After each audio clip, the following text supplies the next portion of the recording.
I'm great, darling. Great to have you here. Thanks for inviting me up for lunch. It's really good to see you again. It's a pleasure to have you. Now, I'm going to quiz you today because I'm dying to know more about you. Tell me a little bit about yourself, and can you give me a bit of background about how you got involved in what you do?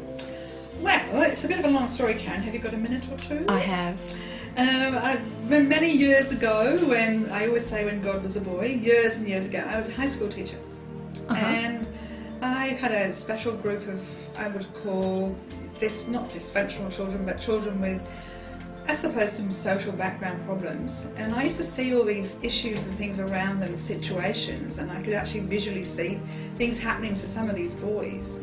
And I went to the guidance officer and said, look, you know, I can see some problems here with this chap called Glenn and this guy called David, and this is what I can see happening. And the guidance officer said, no, you're off your tree, you're worrying too much, it's all fine, we're aware there's some issues, but these boys are going to be okay. And several weeks later I was proved right. There was an incident at school and the police were called in, and these boys were in serious trouble. And I had seen this before it was happening. It was all like an inner feeling and then pictures and images around them.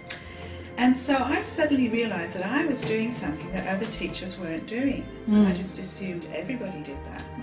So did people listen to you more after that incident? No, it wasn't about people listening to me. It was more about me exploring what was happening for me and what I was doing that was different. I see.